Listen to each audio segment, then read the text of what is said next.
محترم دوستو، بزرگوں، عزیزوں،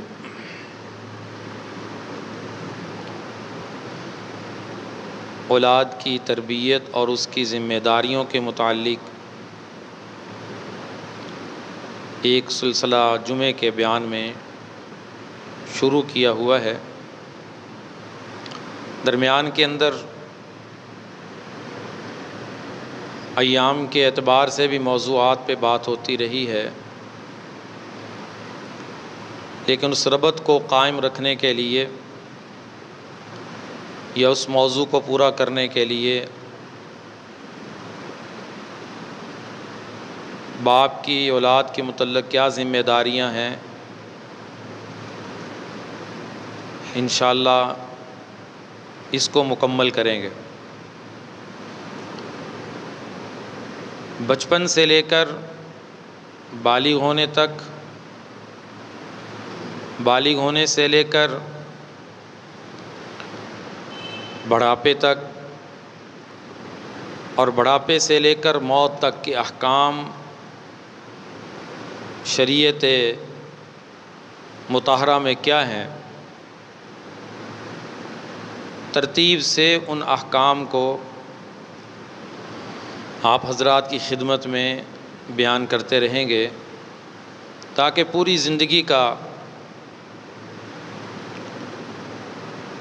زندگی گزارنے کا جو طریقہ ہے اور جن جن عملوں سے انسان کو واسطہ پڑتا ہے وہ علم میں ہونا چاہیے۔ تو باپ کی ذمہ داریوں میں اولاد کے بالغ ہونے کے بعد بڑی اہم ذمہ داری عائد یہ ہوتی ہے کہ جب اولاد بالغ ہو جائے تو ان کے نکاح کی فکر کرے، ان کی شادی کی فکر کرے، کیونکہ انسان کے اندر اللہ رب العزت نے تخلیق کے ساتھ کچھ فطری جذبات ایسے رکھے ہیں جن کی تکمیل انسان فطری تقاضے کے مطابق چاہتا ہے۔ مثال کے طور پہ انسان کے اندر غصہ ہے، اب یہ اس کی فطرت میں شامل ہے۔ جب تک اس چیز کو اعتدال کے ساتھ یہ رکھے گا تو نظام زندگی خوبصورت بنے گا۔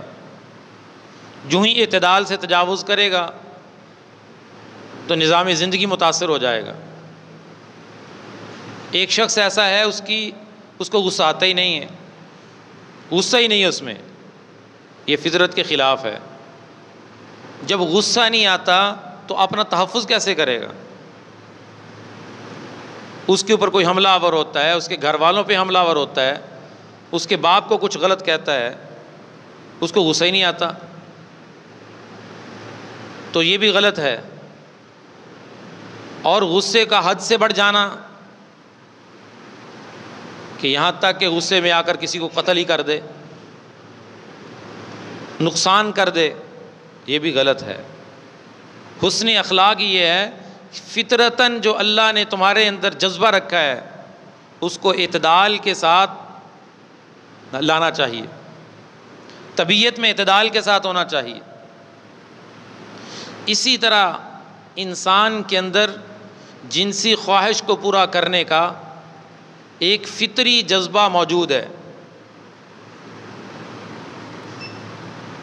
اس کی تکمیل کے لیے، اس کو پورا کرنے کے لیے اللہ نے واحد راستہ جو عطا فرمایا وہ نکاح کا راستہ ہے۔ قرآن کہتا ہے قد افلح المؤمنون، ایمان والے کامیاب۔ کون سے ایمان والے؟ الذین هم فی صلاتهم خاشعون، جو نمازوں میں خشوع اختیار کرتے ہیں۔ والذین هم عن اللغو معرضون، لغو باتوں سے اعراض کرتے ہیں۔ والذین هم للزکاۃ فاعلون، اور جو اپنے آپ کا تزکیہ کرتے ہیں۔ اور چوتھی صفت اللہ نے سورۃ المؤمنون میں بیان فرمائی والذین هم لفروجهم حافظون، جو اپنی شرمگاہوں کی حفاظت کرتے ہیں، جو راستہ اللہ نے حلال دیا ہے اسی کو استعمال کرتے ہیں۔ الا علی ازواجہم او ما ملکت ایمانہم، تمہارے لیے دو راستے حلال ہیں جس کے ذریعے تم اپنی جنسی خواہشات کی تکمیل کر سکتے ہو، ایک تمہاری بیوی اور تمہاری باندیاں۔ باندیوں کا نظام تو ختم ہو گیا، اب ایک واحد راستہ ہے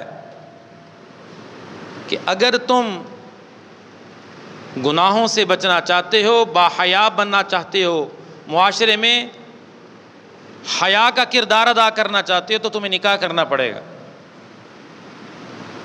اسلام میں نکاح کو بڑی اہمیت دی گئی ہے اور لوگوں کو متوجہ کیا گیا ہے کہ مجرد رہنا، بغیر نکاح کے رہنا اسلام میں پسندیدہ نہیں ہے۔ آدم علیہ السلام کو اللہ نے پیدا کیا، اکیلے تھے، لیکن انس پیدا کرنے کے لیے اللہ تعالیٰ نے حضرت حوا کو پیدا کیا۔ آدم علیہ السلام انس پیدا ہو گیا، ایک مرد اور ایک عورت، آپس میں سکون کا ذریعہ ہے، اطمینان کا ذریعہ ہے۔ اس لیے اسلام نے نکاح کو عبادت قرار دیا ہے، اسلام نے نکاح کو عبادت قرار دیا ہے۔ لا رہبانیت فی الاسلام، اسلام میں رہبانیت نہیں ہے کہ سب کچھ چھوڑ چھاڑ کے بیٹھ جاؤ، کنارہ کش ہو جاؤ، دنیا ترک کر دو، جائز طریقے سے اپنی خواہشات کی تکمیل نہ کرو۔ یہ اسلام کا تقاضا نہیں ہے، اسلام یہ تصور ہی نہیں پیش کرتا۔ یہ چیزیں عیسائی مذہب پیش کرتا ہے۔ عیسائیت کے ماننے والوں نے رہبانیت اختیار کی، شیطان نے انہیں سمجھایا کہ اللہ تمہیں تب مل سکتا ہے جب تم تارک دنیا ہو جاؤ گے۔ تمہارے اندر جو اللہ تعالیٰ نے فطرتاً کچھ جذبات رکھے ہیں، تم انہیں قربان کر دو۔ حلال طریقے سے بھی تم ان کی تکمیل نہیں کر سکتے، اگر تم نکاح کرو گے تمہیں اللہ نہیں مل سکتا۔ تو ایک گروہ قائم ہو گیا تارک دنیا کہ یہ راہب ہے جی، دنیا سے کنارہ کش ہو چکا ہے، خانقاہیں بن گئی ہے، مرکز بن گئے ان کے، سب کچھ چھوڑ چھاڑ کے اس میں مقیم ہو گئے۔ مردوں کے لیے بھی نظام بن گیا، عورتوں کے لیے بھی نظام بن گیا کہ عورتیں بھی دنیا سے کنارہ کش ہونا شروع ہو گئیں۔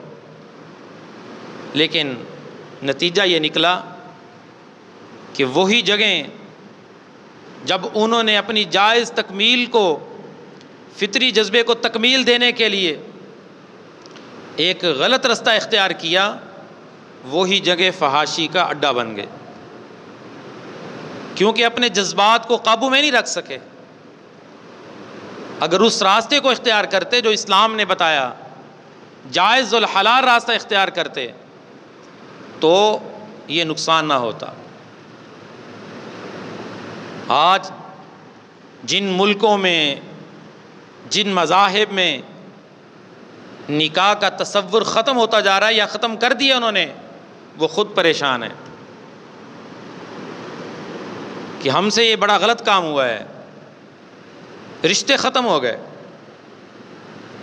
ماں باپ کا رشتہ، بہن بھائیوں کا رشتہ، رشتوں کا وجود ختم ہو گیا، اس لیے کہ جو اسلام کی جو خوبصورت اسلام کا جو عمل تھا جس کے ذریعے نسل انسانی بڑھتی ہے، رشتے قائم ہوتے ہیں، وہ خوبصورت عمل نکاح کا عمل تھا، اسے چھوڑ دیا۔ تو اسلام کے اندر رہبانیت نہیں ہے، مجرد رہنا اسلام نے پسند نہیں کیا۔ اس لیے باپ کو متوجہ کیا ہے کہ جب اولاد بالغ ہوتی ہے، یہ باپ کی ذمہ داریوں میں بڑی اہم ذمہ داری ہے۔ اللہ کے نبی نے فرمایا مناسب رشتہ ملے، باپ اپنے بیٹے کے نکاح کی فکر کرے، اپنی بیٹی کی نکاح کی فکر کرے۔ یہاں تک حدیث میں بیان ہوا ہے، ایک نوجوان اللہ کے نبی کے پاس آیا، نبی علیہ الصلوۃ والسلام نے پوچھا تم نے نکاح کیا ہے؟ اس نے کہا نکاح تو نہیں کیا۔ نکاح کرنے کی طاقت ہمت موجود ہے؟ میرے موجود ہے، نان نفقہ یعنی خرچہ بھی برداشت کر سکتا ہے، تو آپ نے فرمایا تو شیطان کا بھائی ہے. کانو اخوان الشیاطین، تو شیطان کا بھائی ہے. طاقت اور ہمت کے باوجود تو نے نکاح جیسی عبادت کو چھوڑ رکھا ہے. 3 صحابہ آپس میں بات کرنے لگے. ایک کہنے لگا میں تو ساری زندگی نماز ہی پڑھوں گا، میں کوئی کام نہیں کروں گا دنیا کا، بس نماز ہی پڑھتا رہوں گا. ایک کہنے لگا میں روزہ ہی رکھوں گا، افطار ہی نہیں کروں گا، بس دنیا کو سارے کام چھوڑ چھاڑ کے روزے کی عبادت کو اپناؤں گا. اور تیسرا کہنے لگا میں زندگی بھر نکاح ہی نہیں کروں گا، میں عورتوں سے الگ رہوں گا. نبی علیہ الصلوۃ والسلام کو پتہ چلا، آپ تشریف لائے. فرمایا تم کیسی باتیں کر رہے ہو؟ میں تم سے زیادہ متقی ہوں، میں تم سے زیادہ اللہ سے ڈرنے والا ہوں، لیکن میں نماز بھی پڑھتا ہوں اور سوتا بھی ہوں. نماز بھی پڑھتا ہوں، آرام بھی کرتا ہوں، اور میں روزہ بھی رکھتا ہوں، افطار بھی کرتا ہوں، اور میں نکاح بھی کرتا ہوں. فرمایا اسلام کے اندر اس کی اجازت نہیں ہے، اس کی گنجائش نہیں ہے، لہذا تم ان باتوں کو چھوڑ دو. تو اسلام جو بھی نظام عمل پیش کرتا ہے، انسان کو زندگی کی ترتیب بتاتا ہے، اس میں مسلمان کی عزت بھی ہے، اطمینان بھی ہے، سکون بھی ہے. جو ہی یہ فطرت کے علاوہ کوئی اور راستہ اختیار کرتا ہے تو اس کا نظام زندگی سارا متاثر ہو جاتا ہے. میں اکثر کہا کرتا ہوں کہ ایک شخص گاڑی بناتا ہے اور گاڑی بنانے کے بعد وہ اس کا طریقہ بتاتے سے چلانا کیسے ہے، اسے استعمال کرنا کیسے ہے. چھوٹی سی مشین بھی بازار میں آتی ہے کسی چیز کی، اس کے ساتھ ایک بک، ایک ڈائری نکلتی ہے، وہ بنانے والے نے لکھی ہوتی ہے. وہ بتاتا ہے کہ اگر تم اسے صحیح رکھنا چاہتے ہو، دیر تک اسے چلانا چاہتے ہو، تو تم اس کے مطابق چلاؤ. اگر وہ اس چیز کا استعمال اس بنانے والے کی ترتیب کے مطابق ہوتا ہے تو چیز بھی درست رہتی ہے اور دیر پا بھی ہوتی ہے. اس طرح گاڑی بنانے والے نے گاڑی کو پٹرول کے اوپر بنایا کہ یہ پٹرول سے چلتی ہے. اب کوئی کہے میں تو اس میں پانی ڈالتا ہوں، کیونکہ وہ پانی بھی اسی طرح کا ہوتا ہے، تو وہ گاڑی نہیں چلے گی، الٹا نقصان ہو جائے گا. لاکھوں روپے کی گاڑی کا انجن وہ خراب کر ڈالے گا، چونکہ اس نے بنانے والے کی فطرت کے خلاف کیا ہے. اس نے کہا اس نے پٹرول پہ چلنا ہے، یہ کہتا نہیں میں اسے پانی پہ چلاؤں گا. جب فطرت کے خلاف چلے گا، بنانے والے کے طریقہ کار کے خلاف چلے گا، تو وہ چیز خراب ہو جائے گی. تو جس اللہ نے انسان کو بنایا، جس اللہ نے انسان کو بنایا، بنانے کے بعد اسے زندگی گزارنے کے اصول بھی بتائے، وہ اصول وہ بتائے جو اس کی فطرت کے مطابق تھے. اب اگر ان اصولوں سے ہٹتا ہے تو یہ فطرت کے خلاف کرتا ہے. جب فطرت کے خلاف ہوتا ہے تو نظام زندگی متاثر ہو جائے گا. جنہوں نے کیا وہ اس کا نقصان آج اپنی آنکھوں سے دیکھ رہے ہیں. جب اللہ نے فرما دیا کہ میں نے جوڑے بنائے تمہارے، وَخَلَقْنَاكُمْ أَزْوَاجًا، سبحان الذی خلق الازواج کلها، میں نے جوڑے بنائے تمہارے، اور میں نے مرد عورت کے جڑنے کو، میاں بیوی کے رشتے کو اپنی نشانی بنایا. وَمِنْ آیَاتِهِ أَنْ خَلَقَ لَكُم مِّنْ أَنفُسِكُمْ أَزْوَاجًا لِتَسْكُنُوا إِلَيْهَا وَجَعَلَ بَيْنَكُم مَّوَدَّةً وَرَحْمَةً. تو اس خوبصورت رشتے کو اللہ نے اپنی نشانی قرار دیا ہے. پورے قرآن میں اللہ نے بہت سارے رشتوں کا ذکر کیا ہے، لیکن کسی رشتے کو اللہ نے اپنی نشانی قرار نہیں دیا. اس رشتے کو اپنی نشانی قرار دیا ہے کہ ایک بول میں جڑ جاتا ہے، نازک کتنا ہے، اور ایک بول میں ٹوٹ جاتا ہے۔ کوئی اپنے بھائی سے کہہ دے آج کے بعد تو میرا بھائی نہیں ہے، بھائی تو ختم نہیں ہوگا۔ باپ اپنے بیٹے سے کہہ دے آج کے بعد تو میرا بیٹا نہیں ہے، وہ بیٹا ہی رہے گا۔ اس لیے اسلام کے اندر آگ کرنا حرام ہے۔ لوگ آگ کرتے ہیں نا بیٹوں کو کہ میری جائیداد سے محروم ہے، تو جائز نہیں ہے۔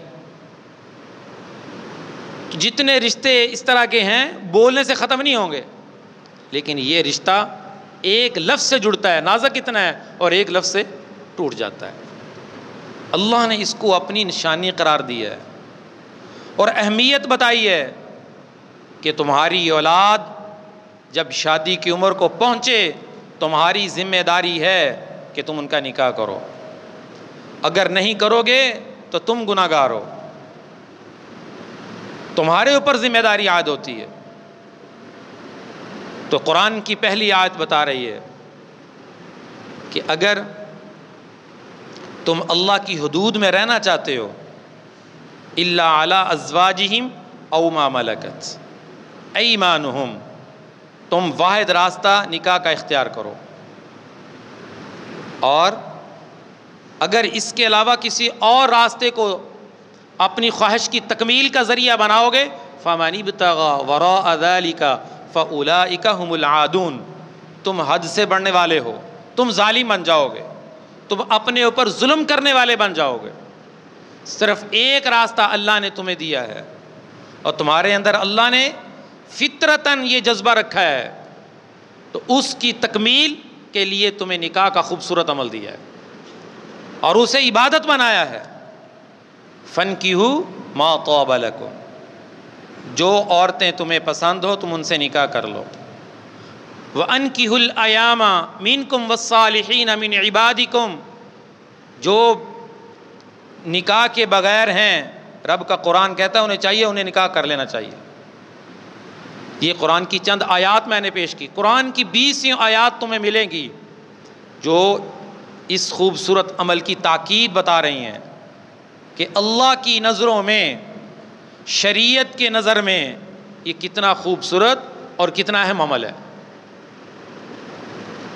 اللہ کے نبی صلی اللہ علیہ وسلم کی احادیث اٹھاؤ گے، کوئی حدیث کی کتاب ایسی نہیں ملے گی جس میں کتاب النکاح کے عنوان سے محدثین نے ایک عنوان قائم نہیں کیا، اس کے تحت سینکڑوں احادیثیں لے کر آئے۔ ہر محدث نے اپنی کتاب میں کتاب النکاح کے عنوان سے ایک باب قائم کیا۔ تو یہ ساری چیزیں کیا بتلا رہی ہیں کہ باپ کی بڑی ذمہ داریوں میں یہ ذمہ داری ہے کہ اولاد کے بالغ ہونے کے بعد نکاح کرے۔ میرے نبی نے فرمایا النکاح نصف الایمان، نکاح نصف ایمان ہے۔ میرے نبی نے فرمایا جب انسان نکاح کرتا ہے اس کے بعد عبادت کرتا ہے، اس کی عبادت میں ایک نماز پڑھتا ہے 21 نمازوں کا یا 27 نمازوں کا ثواب ملتا ہے۔ شادی کے بعد جب وہ عبادت کرتا ہے اس کی عبادت کا اجر اللہ بڑھا دیتے ہیں۔ لیکن افسوس سے یہ بات کہنی پڑتی ہے کہ آج یہ معاشرہ اس عمل سے پیچھے ہے۔ بڑی بڑی عمریں ہو رہی ہیں، نکاح کی فکر ہی نہیں باپ کو۔ ایک رشتے کا معیار مقرر کر دیا ہے، اس کے مطابق رشتہ ملے گا تو ہوگا ورنہ نہیں ہوگا۔ بچی کی عمر 30 سال ہو جائے، 35 سال ہو جائے، بے نکاحی۔ بچے بالغ ہو رہے ہیں لیکن فکر ہی نہیں۔ اب یہ ذمہ داری کس کی تھی؟ باپ کی ذمہ داری تھی۔ بس یہ زبان پہ ہے کہ ابھی اس کی عمر بڑی تھوڑی ہے۔ اسلام جو تصور پیش کرتا ہے اس نے یہ تصور کیوں پیش کیا ہے؟ اللہ کا ہر حکم حکمت کے تحت ہے، چاہے اس کی حکمت ہماری سمجھ میں آئے یا نہ آئے۔ اس معیار کو پورا کرنے کے لیے بیٹیوں کی عمر زیادہ ہو جاتی ہے، بچوں کی عمر زیادہ ہو جاتی ہے، کیونکہ معیار کے مطابق رشتہ نہیں مل رہا۔ یہ معیار وہ ہے جو آج کے لوگوں نے خود مقرر کیا ہے، وہ معیار نہیں ہے جو رسول اللہ صلی اللہ علیہ وسلم نے پیش کیا ہے۔ اس کو تو یکسر چھوڑ دیا ہے کہ اللہ کے نبی کیا معیار پیش کر رہے ہیں، صحابہ کیا دیکھتے تھے، نیک لوگ کیا دیکھتے تھے، قرآن کیا پیغام دیتا ہے. یہ اپنا ایک اختراعی معیار ہے. وہ پورا ہوگا تو نکاح ہوگا، رشتہ ہوگا. جبکہ قرآن واضح اعلان کر رہا ہے وَأَنْكِحُوا الْأَيَامَ مِنْكُمْ، اگر تم پاک دامن رہنا چاہتے ہو، با حیا رہنا چاہتے ہو، اس معاشرے سے فساد کو ختم کرنا چاہتے ہو تو نکاح کو عام کر دو.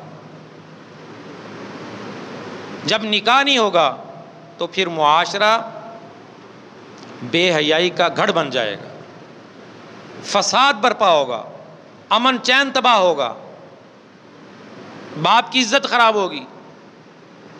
کیوں؟ اس لیے کہ جو اسلام نے ایک خوبصورت عمل پیش کیا اسے چھوڑ دیا. جب اللہ نے ایک انسان کے اندر ایک خواہش رکھی ہے، فطرتاً رکھی ہے، آخر اس کی تکمیل یہ کرنے کی کوشش کرے گا. اگر اسے جائز راستہ مہیا نہیں کیا جائے گا پھر وہ ناجائز راستہ اختیار کرے گا. جب ناجائز راستہ اختیار کرے گا اس کا نقصان دنیا کے اندر بھی ہے، آخرت کے اندر بھی ہے. تو جہاں پر باپ پر اولاد کی تربیت کے حوالے سے سابقہ بیانات میں نے عرض کیا تھا کئی ذمہ داریاں عائد ہوتی ہیں، وہاں پر باپ پر یہ بڑی ذمہ داری عائد ہوتی ہے. خصوصاً بیٹیوں کی عمریں زیادہ کالجوں میں، یونیورسٹیوں میں پڑھا کے ان کی عمریں زیادہ کر دیتے ہیں، پھر رشتہ اس کے مطابق ملتا نہیں ہے، پھر پریشان ہوتے ہیں کہ ہماری بیٹی کی تعلیم تو یہ ہے، اس کے مطابق رشتہ نہیں مل رہا. دین کی طرف توجہ نہیں ہے کہ بیٹی نے آنے والی زندگی کے اندر جو اس کے ساتھ معاملات پیش آنے والے ہیں اس میں دین کی کتنی ضرورت ہے، اس کی طرف کسی کی توجہ نہیں ہے. اسکولوں کے اندر ایک پوری ترتیب کے ساتھ کتنا رش نظر آتا ہے. اتنی محبت دنیا کی تعلیم کی غالب ہے کہ آج کے مسلمان نے اپنے بچے کو قرآن کی تعلیم دینا چھوڑ دی ہے. یہ بات میں کئی مرتبہ بیان کرتا ہوں کہ بچہ اگر مدرسے نہ جائے باپ کو کوئی پتہ نہیں، کوئی فکر نہیں ہے. ایک دن اسکول سے چھٹی ہو جائے تو باپ کو برداشت نہیں ہے، کہتا ہے یہ اپنی زندگی برباد کر رہا ہے. اور جس کو نماز پڑھنا نہیں آتی، جس کو قرآن پڑھنا نہیں آتا، اس کی زندگی خراب نہیں ہوئی، اس کی زندگی برباد نہیں ہوئی. پاکی اور ناپاکی کی مسائل سکھائے نہیں باپ نے. کتنے بالغ بچے بلوغت کو پہنچ چکے ہیں، ان سے غسل کے فرائض سن لو. کتنی بچیاں بالغ ہو چکی ہیں، ان سے غسل کا اسلامی طریقہ پوچھ لو، انہیں طریقہ نہیں آتا. تجربہ کر چکا ہوں اس معاشرے میں. کالج اور یونیورسٹی میں پڑھنے والے طلباء و طالبات اسلام کے مطابق غسل کا طریقہ نہیں سکھا سکتے. یہ کس کی ذمہ داری تھی یا کس کی ذمہ داری ہے؟ میرے نبی نے فرمایا جو تمہارے تحت لوگ ہیں، تم میں سے ہر ایک نگہبان ہے، اس کے متعلق اس سے اس کے متحتوں کے متعلق سوال کیا جائے گا. تو اولاد کی تربیت میں اہم ذمہ داری ہے کہ مناسب رشتہ ملنے پر باپ اپنی اولاد کی شادی کی فکر کرے. نہیں کرے گا، اسباب موجود ہیں، طاقت ہمت موجود ہے، وسائل موجود ہیں، نکاح نہیں کرتا یہ گناہ گار ہے. میرے نبی نے فرمایا وہ شیطان کا بھائی ہے کہ وسائل کے باوجود اس نے نکاح نہیں کیا، اس کو شیطان کا بھائی قرار دیا ہے. اب ہر ایک اپنے اندر غور کر لے کہ ہم کہاں پہ کھڑے اور اسلام کیا حکم دے رہا ہے. اگر وسائل کے ہوتے ہوئے نکاح نہیں کرتا، گناہ کرتا ہے، اس گناہ کے اندر باپ بھی شریک ہے، کیونکہ وسائل کے ہوتے ہوئے اس نے اپنی اولاد کو اس نعمت سے، اس خوبصورت عمل سے محروم رکھا ہوا ہے. بڑے دین کی کام کرنے والے، نماز بھی پڑھنے والے، تہجد پڑھنے والے، ہاتھ میں تسبیح رکھنے والے اس عمل سے بے خبر ہے، انہیں پتہ ہی نہیں ہے کہ ایک اللہ والے لکھتے ہیں کہ پہلے دور میں اس گھر سے لوگ کھانا نہیں کھاتے جو سمجھدار تھے، جس گھر میں جب بیٹی جوان ہو جاتی تھی باپ اس کا نکاح نہیں کرتا تھا، اس گھر سے کھانا نہیں کھاتے تھے لوگ، بھئی اس کے گھر میں جوان بیٹی یہ نکاح نہیں کرتا۔ جس نے کسی کا قرض دینا ہوتا تھا وہ اگر کسی کی دعوت کرتا وہ اس کی دعوت کو قبول نہیں کرتے تھے، کیونکہ اس نے لوگوں کے پیسے دینے ہیں، دعوت اس لیے کہہ رہے اس کے پاس اضافی پیسے موجود ہیں، پیسے ہوتے ہوئے وہ قرض نہیں ادا کرتا۔ میرے نبی نے فرمایا یہ ظالم ہے، مطل الغنی یہ ظلم، غنی کا ٹال مٹول کرنا یہ ظلم ہے۔ یہ پورا معاشرہ بھرا ہوا ہے، باقاعدہ لوگ تنگ کرتے ہیں۔ ہمیں سوچنا چاہیے کہ دین صرف عبادات کا نام نہیں ہے۔ نکاح کو اللہ نے عبادت بنایا، تجارت کو اللہ نے عبادت بنایا، کب؟ جب اسلام کے اصولوں کے مطابق ہو۔ یہ سارے کام وہ کرتے ہیں جنہوں نے اسلام کو صرف عبادات میں بند کر دیا اور یہ ذہن بنا لیا کہ بس عبادت کرو، نماز پڑھو، تلاوت کرو، ذکر کرو، مکمل اسلام پر عمل ہو گیا۔ ایسا نہیں ہے، اسلام پورا نظام زندگی پیش کرتا ہے۔ اللہ تعالی ہمیں پورے اسلام پر عمل کرنے کی توفیق عطا فرمائے۔ یا ایھا الذین آمنوا ادخلوا فی السلم کافہ، اے ایمان والو پورے کے پورے اسلام میں داخل ہو جاؤ۔ آدھے اسلام کو پکڑ لو، آدھے اسلام پر عمل کر لو، یہ تمہارے لیے جائز نہیں ہے۔ یہ کام یہودیوں نے کیا تھا، ایمان والے یہ کام نہ کریں۔ وہ آدھی کتاب کو مانتے تھے، آدھی کتاب کا انکار کرتے تھے۔ اللہ تعالی ہمیں ان باتوں کی حقیقت اور سمجھ نصیب فرمائے۔ باپ اپنی ذمہ داری کو پورا کرنے کی کوشش کرے۔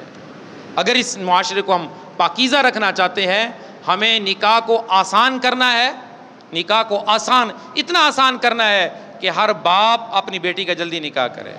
لیکن یہ معاشرہ ظلم و بربریت سے بھرا ہوا ہے۔ جس کی بیٹی ہے وہ بیچارہ جہیز کے لیے فکر مند ہے، جب تک جہیز کا انتظام نہیں ہوتا وہ اپنی بیٹی کو رخصت کرنے کے لیے تیار ہی نہیں ہے۔ ایسی یہ لعنت، یہ مصیبت اس معاشرے پر مسلط کر دی گئی۔ ہندوؤں کی رسمیں خوشی سے پوری کی جا رہی ہیں اور اسلام کے عمل کو چھوڑا جا رہا ہے۔ تو اگر اس معاشرے سے ان رسومات کو ختم کیا جائے، اسلام کا وہ نکاح کا وہ تصور جو اسلام نے پیش کیا ہے اس پر عمل کریں، تو نکاح اتنا آسان ہے کہ باپ جس کی بیٹی ہے پورے نکاح میں اسلام کے تصور کے مطابق اس کے ذمہ 1 روپیہ بھی خرچہ کا نہیں ہے۔ 1 روپیہ بھی اس کے ذمہ نہیں ہے۔ یہ سارے اخراجات آج کے معاشرے نے ڈالے ہیں، آج کے رسم و رواج نے ڈالے ہیں، یہ سارا بوجھ آج کے معاشرے نے بنایا ہے۔ یہ معاشرہ ظالم ہے۔ اللہ کی طرف سے سوال ہوگا اللہ کی بارگاہ میں کہ تم نے ظلم کر کے ایک باپ سے بیٹی کو لیا ہے، ظلم کیا ہے۔ انشاءاللہ اسلام کیا تصور پیش کرتا ہے اس کی پوری تفصیل آئندہ جمعوں کے بیان کے اندر آپ حضرات کے سامنے پیش کی جائے گی، تاکہ ہمارے سامنے اس نکاح جیسے خوبصورت عمل کا صحیح تصور جو اسلام نے پیش کیا وہ آنا چاہیے، اور پھر ہم میں سے ہر ایک عزم کرے کہ انشاءاللہ میں اپنی اولاد کا نکاح رسول اللہ صلی اللہ علیہ وسلم کی طریقے کے مطابق کروں گا۔ میرے نبی نے بیٹیوں کے نکاح نہیں کیے، صحابہ نے بیٹیوں اور بیٹوں کے نکاح نہیں کیے، کیسے کیے؟ انشاءاللہ آئندہ بیانات میں آپ کے سامنے ساری باتیں آئیں گی۔ پھر آپ بھی عزم کر لیں کہ انشاءاللہ ہم بھی معاشرے سے ان رسومات کا خاتمہ کر کے نکاح کو آسان کر دیں گے۔ اللہ ہمیں ان باتوں کی سمجھ اور حقیقت نصیب فرمائے۔ وآخر دعوانا الحمدللہ رب العالمین۔